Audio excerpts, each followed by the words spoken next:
se prépare. Merci, Monsieur le Président. Bonjour, chers collègues, Monsieur le Ministre, Madame la Secrétaire d'État. Monsieur le Ministre, je tenais à vous féliciter pour le dynamisme de votre ministère et nous avons beaucoup de DG dans votre ministère que nous apprécions beaucoup. Monsieur le Ministre, ma première question, c'est quand est-ce que nous allons arrêter le massacre de l'urbanisation galopante au Sénégal? Quelle politique devons-nous mettre en place? Parce que nous avons un pays qui n'est pas assaini et le béton monte de partout. Quand est-ce que nous allons aussi arrêter de suivre les modèles de construction des pays qui eux-mêmes ont fait demi-tour depuis longtemps dans leurs projets? Cela m'amène à vous interpeller sur un sujet qui me tient à cœur. Il s'agit des 35 hectares de l'ancienne base militaire française. Monsieur le ministre, base militaire française, mon dernier espace d'occupation des anciens colons. Sénégal yëpp ñoo ko bokk. Bu ñu nekkee boobu ba léegi foog naa domaine national la xaw ma ban titre la boo ñu ci mënee leeral. Bu ñu nekkee boobu ba léegi di wax ne dañu bëgg a jotaat suñuy base c'est pour que suñu jeunesse bi mun ci am accès.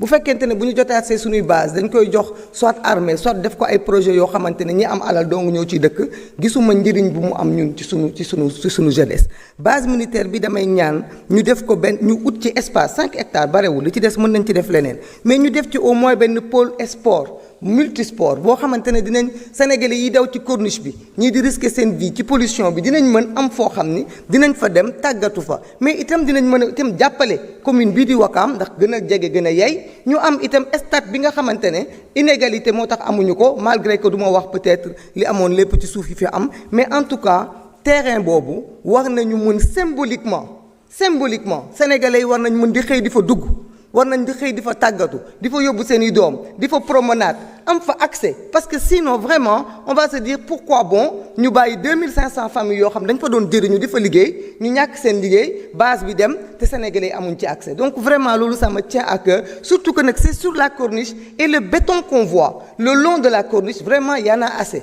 On ne voudrait pas vraiment continuer de voir cet tas de béton là mais monsieur le ministre du ma tëj rek ci du ndaw rek. sa programme 2087 muy programme bi gën a am solo ci sa ministère dafa am solo dama koy topp mais nag da nga ci am benn handicap parce que damay laaj naka la un DG vraiment un crâne d'œuf peut-il diriger la DIRCOP parce que on ne peut pas vraiment avoir des cellules mortes au sein d'un ministère c'est parce que ce DG là je suis désolé ne peut pas se prétendre être capable de conseiller ou d'encadrer les collectivités territoriales. Je ne pense pas qu'il a un tel niveau. Je pense que vous savez de qui je parle. On jarama, honorable Maïmouna Bousso. Ahmadou Lamine Diouf, vous avez la parole. Abdourahmane Diouf se prépare. Bismillah. Salam alaikum wa rahmatullah wa barakatuh. Merci, Président. Mesdames, Messieurs les ministres et secrétaires d'État, ainsi que vos collaborateurs, ñu ngi leen di dalal jàmm ci turu collègues yi fi nekk yépp.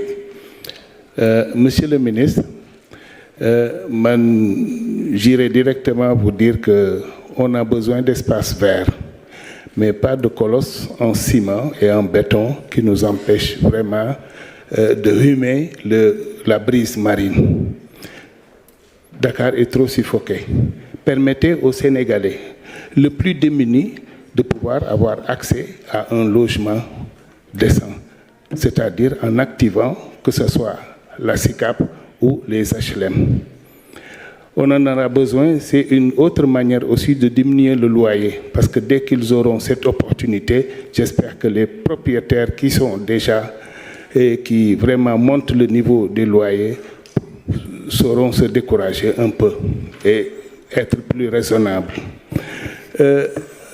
Monsieur le ministre, à propos des marchés, essayez de faire extension même vers les zones les plus en dehors de Dakar pour installer de nouveaux marchés et recycler ces marchés qui sont là, quitte à en faire même des espaces verts, parce que la pollution est de trop et l'insalubrité est de mise. Je m'en arrêterai là et vous souhaite un très bon courage et en faisant vraiment chapeau bas à vos collaborateurs.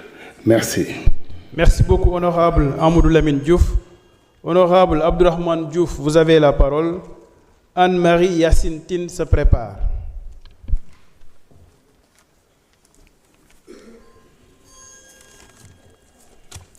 Merci, Président.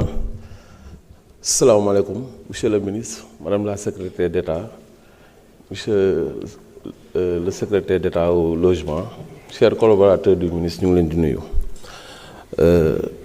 Monsieur le ministre, gis naa ci ce rapport à la page 323 que ñu ngi ciy mentionné concernant les 30 000 logements yi nga xam ne posé woon naa la ko à la commission, que suggéré woon naa aussi nga jox ci benn part les sociétés nationales dont Safrou, CDC, SNHLM et SICAP.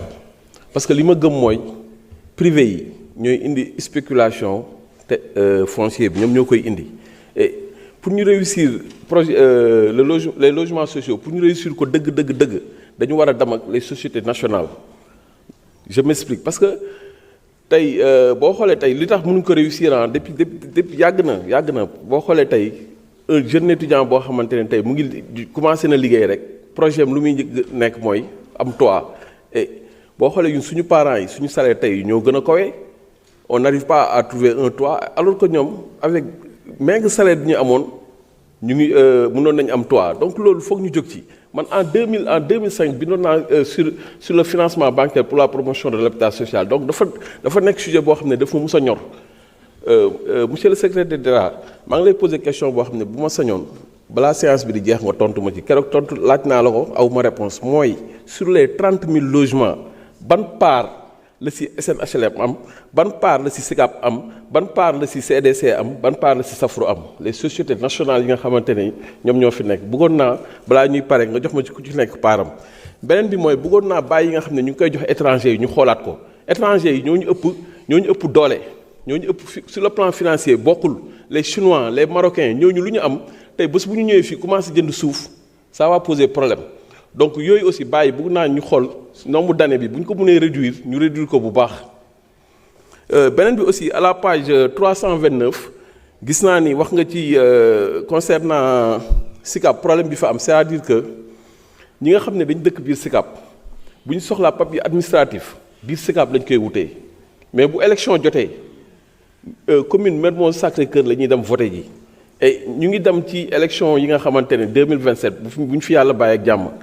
xaw ma nag acte 4 bi dina dugg ou pas mais bu fekkee duggul day nekkaat beneen préjudice parce que ñooñu aussi mënuñu di yeewoo SICAP nekk des habitants de SICAP bu ñu soxlaa papier administratif di ko wutee biir SICAP bu vote jotee ñu dem vote ji Mermoz Sacré-Cœur depuis daaw maa ngi koy wax et bëgguñu li nga xamante ne état continuité li nga xamante ne ay politiciens ñoom ñoo ko fi tegoon mu dal ñu donc loolu aussi bu fekkee ñu ngi koy wax depuis daf nañ fi 1 an jour pour jour romb nañ ko mais li ma wax ba léegi amul solution ñu leen di ñaan ngeen gën ci bàyyi xel li ñu nar a wax yëpp xaju fi après dinañ leen revenir peut-être si yeneen kii maa ngi leen di gërëm di leen sant. Merci beaucoup, honorable Abdourahmane Diouf. Honorable Anne-Marie Yacine Tine, vous avez la parole. Honorable Diega Oumay Diaw se prépare. Merci, Président. maa ngi lay nuyu di nuyu monsieur le ministre, madame la secrétaire d'État et vos collaborateurs di nuyu administration assemblée di nuyu assistance bi di nuyu samay collègues di nuyu mbokki département bu Thiès di nuyu suñu xalif général Mame Cheikh Bou Sidi Makhtar Kounta di ko ñaan mu yàgg fi te wér.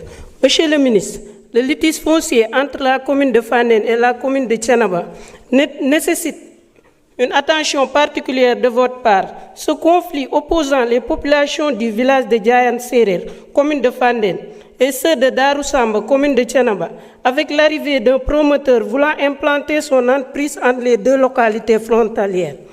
Après une obtention d'une délibération du maire de Thiénaba, le promoteur pratique ses activités, mais une partie sur les terres d'autrui.